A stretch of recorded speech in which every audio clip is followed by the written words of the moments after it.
Então, galera, essa questão aqui, ela é da Unicamp 2016. É uma questão muito interessante, requer do candidato bastante concentração, senão ele acaba se confundindo aqui no que ela quer dizer, tá?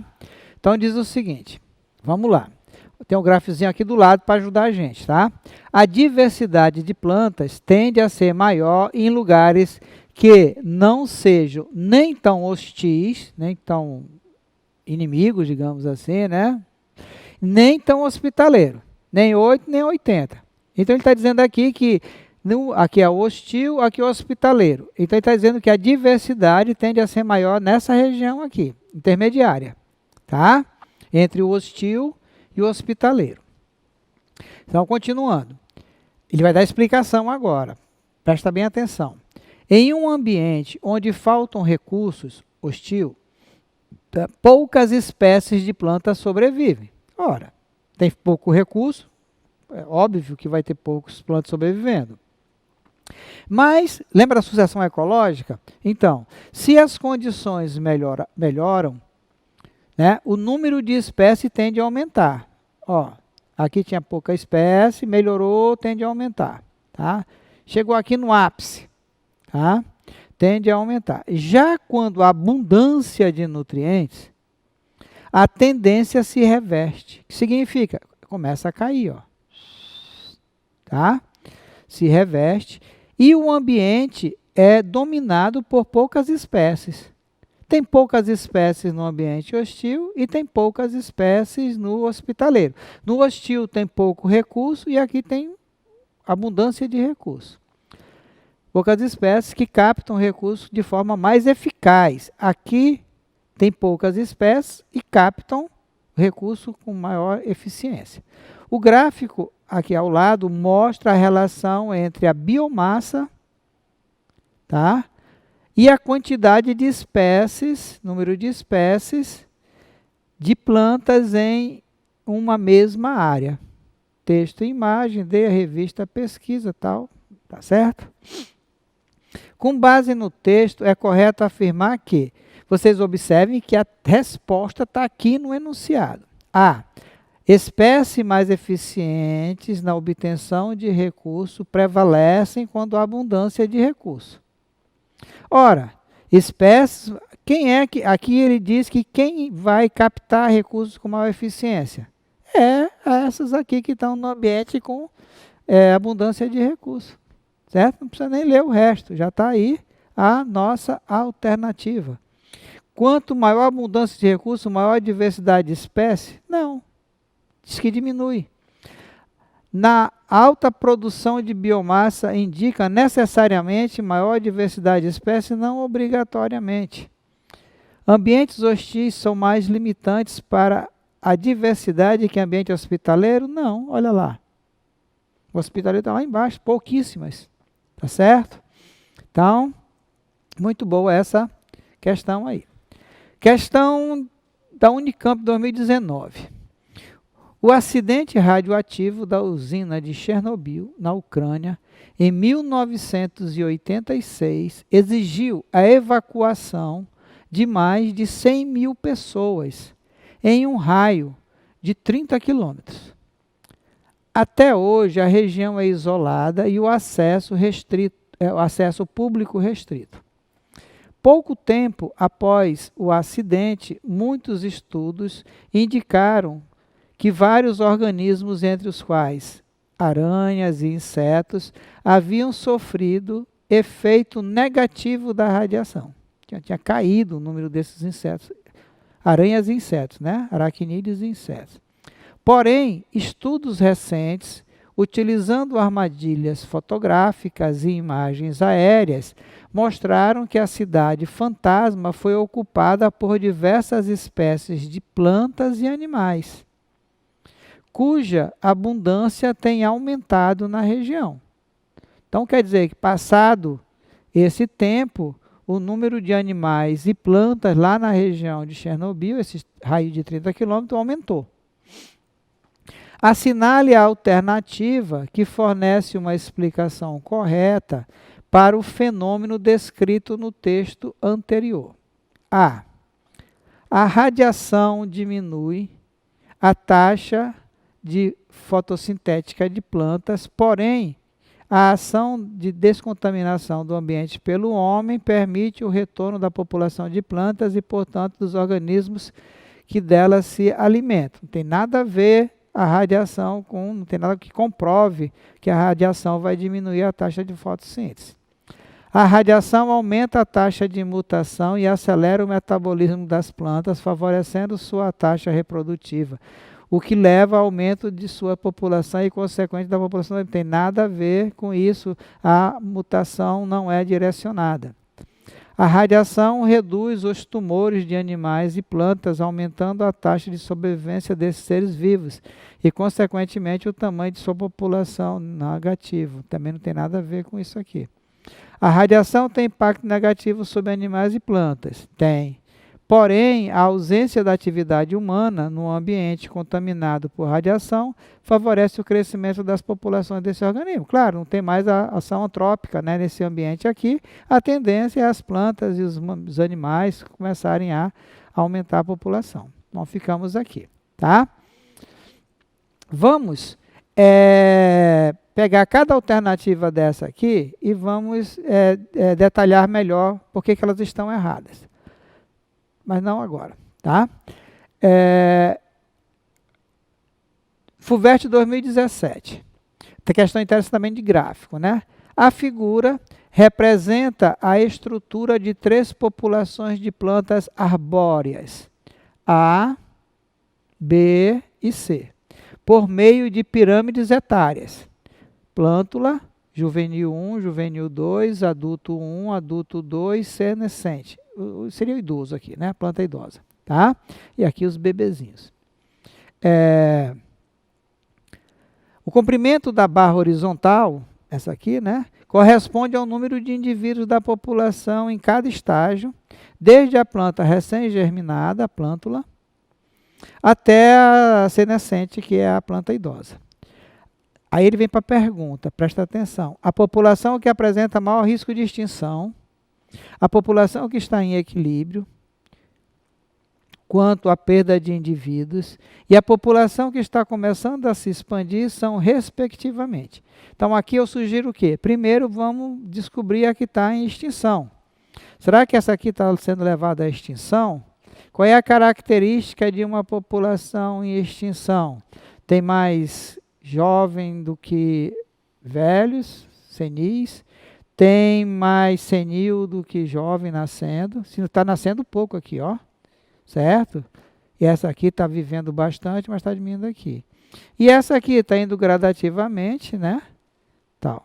Então, qual é que tem risco de entrar em extinção aí, porque já não está nascendo pouco? Tem pouco jovem. É a B, né? Qual é aqui em equilíbrio? Qual é a população em equilíbrio? E qual é a população que está começando a se expandir, né? Olha, qual será que é mais antiga aqui, a A ou a C? Então, aqui nós temos a alternativa B, ou D, né? A B é a população, como eu disse, que está correndo o risco de se extinguir. A C é a população que está em equilíbrio, olha lá, certo? E a A é a população que está começando a se expandir. Quais são as justificativas disso? A população que apresenta maior extinção é a B, pois os indivíduos adultos, tá, estão entrando na fase senil. Olha, grande quantidade de adultos entrando na fase senil, tá, o que diminui a produção de semente aqui embaixo. A que está em equilíbrio é a C, na qual nota uma quantidade grande de plântula. Nos adultos, uma taxa que permite a manutenção da população.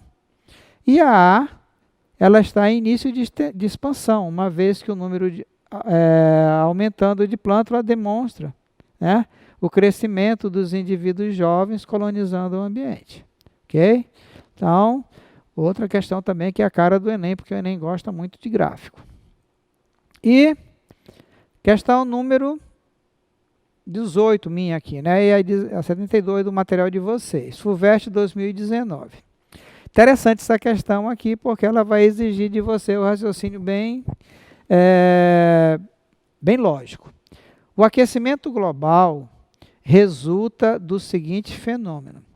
Parte da energia solar incidente sobre a Terra é irradiada de volta ao espaço. Então, bate na Terra e volta, sendo bloqueada em grande parte por gases do efeito estufa, principalmente o dióxido de carbono e o metano, o que aumenta a temperatura do planeta. Ok? Então, está dizendo que a radiação entra, bate na superfície da Terra e volta. Só que ela fica bloqueada por causa da grande quantidade de gás estufa. As alternativas apresentam, em 1 aqui, ó, 1 e 2, tem A, B, C, D. Toda ela tem 1 e 2, presta atenção.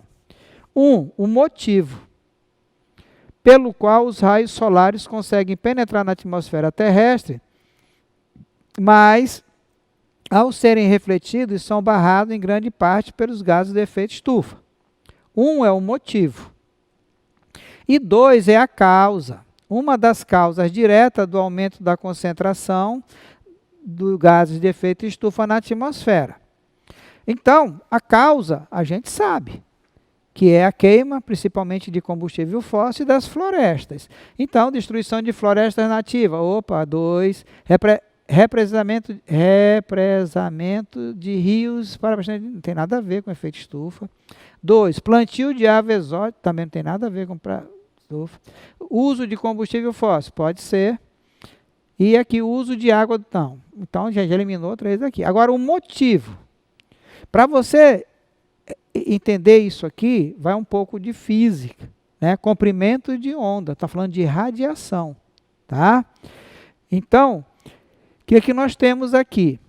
A energia solar incide na atmosfera em comprimento de ondas menores. A radiação que vem do Sol para a Terra, o comprimento de onda é menor, mais potente. E é refletida em comprimento de onda maior, menos potente. Tá? Então, esse é o motivo que ela não consegue ultrapassar a camada formada pelos gases estufa. Certo? Então, ficamos com a energia solar. Ela penetra na atmosfera na forma ultravioleta, UV, com comprimento de ondas menores, e é refletida na forma de infravermelho, IV, que tem comprimento de onda maior. Então, nós estamos aqui com a letra A. E a causa? A causa direta do aquecimento global é a destruição de florestas nativas, acarretando diminuição do gás carbônico, consequente aumento do gás de efeito estufa e também a queima de combustíveis fósseis. Ok? Então, ficamos com a alternativa A, nessa questão muito interessante. E aí, volto a dizer para vocês, tá? Quanto menor o comprimento de onda, mais potente ela é. Quanto maior o comprimento de onda, menos potente ela é.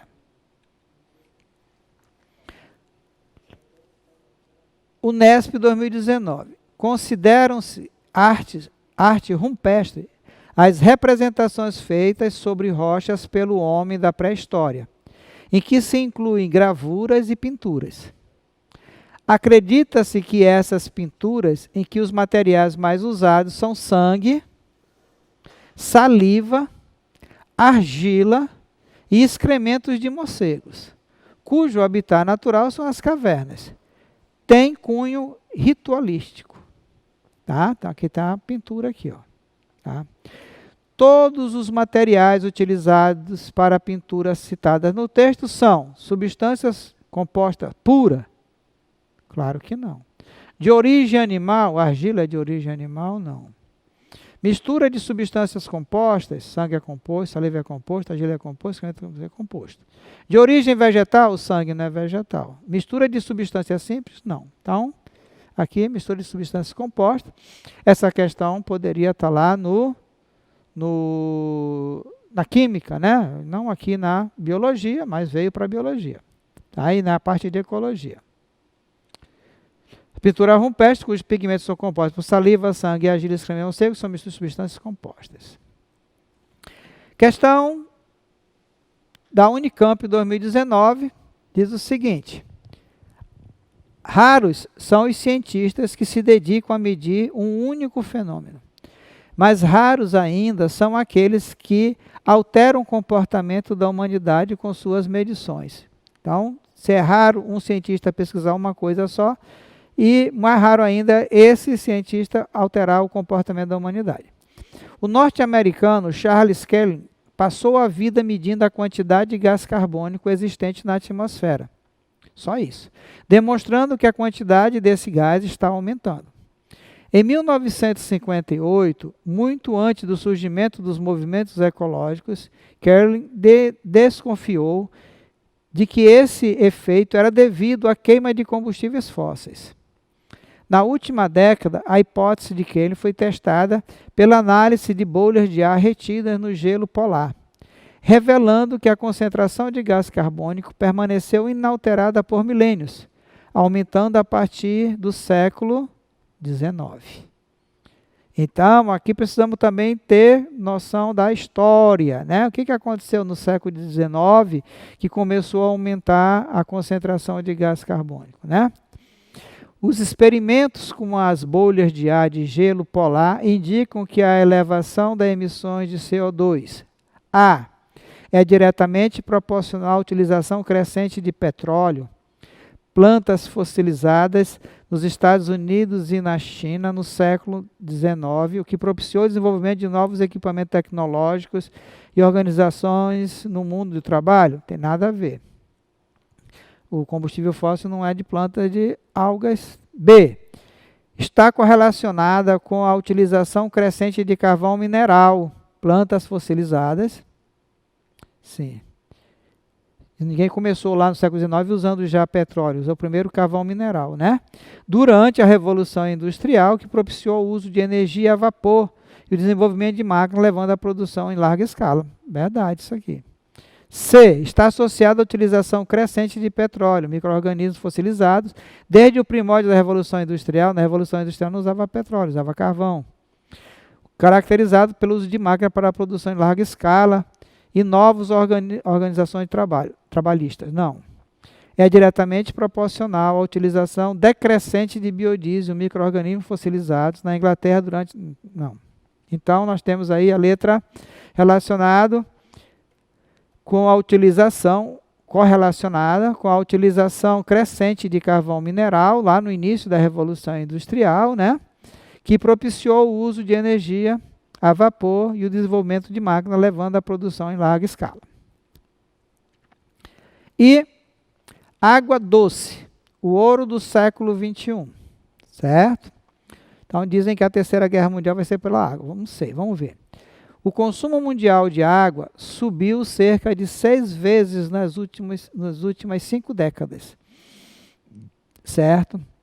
O Dia Mundial da Água, comemorado em 22 de março, encontra o líquido sinônimo de vida numa encruzilhada. A exploração excessiva reduz os estoques disponíveis a olhos vistos, mas o homem ainda reluta em adotar medidas que garantam sua preservação. A encruzilhada, né? Então vamos lá, 2016, da Unesp. Além da redução do consumo, uma medida que a médio e a longo prazo contribuirá para a preservação dos estoques e conservação da quantidade de água para consumo humano é: a. Construção de barragem ao longo dos rios poluídos, impedindo que as águas contaminadas alcancem reservatórios naturais. B. O incentivo à perfuração de poços artesianos nas residências urbanas, diminuindo o impacto sobre o estoque de água nos reservatórios. C.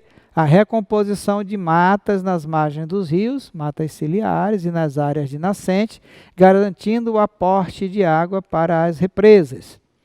D. O incentivo à construção de fossas sépticas nos domicílios urbanos, diminuindo a quantidade de esgoto coletado para ser tratado. E. A canalização de água nas nascentes e seu redirecionamento para a represa, impedindo que sejam poluídas em decorrência da atividade humana no entorno. Então, nós temos que preservar o que? As matas que ficam nas margens dos rios e das nascentes, garantindo então o aporte de água para as represas, né, que vai ser distribuída para as cidades, ok? Então isso aqui é um grande problema que a humanidade vai ter que se debruçar sobre ele se quiser continuar pisando nesse planeta, ok? A presença de matas ciliares é importante para a preservação das nascentes, dos mananciais, garantindo a formação de riachos que alimentam os rios e aporte de água para as represas. Ok, galera? Então, dessa forma, nós estamos então concluindo essa nossa segunda etapa de revisão para o Enem, discutindo aqui com vocês essas questões que foram selecionadas, né, pelo Poliedro, para que vocês revejam, né, os conteúdos de ecologia. Ok? Procurem resolver essas questões e outras mais. E, como eu disse, no Enem, a maior parte da prova é ecologia, e dentro de ecologia a questão dos impactos negativos no ambiente, provocada principalmente pelo homem, e a questão das relações ecológicas. Qualquer dúvida, nos procure no grupo, nos procurem aí na plataforma para sanar essas dúvidas, tá? Então, até o nosso próximo encontro. Bye, bye, fiquem em casa, fiquem bem, só saiam se for necessário, sempre de máscara e obedecendo as recomendações da equipe de saúde. Bye, bye, galera, até a próxima. Tchau. Fui!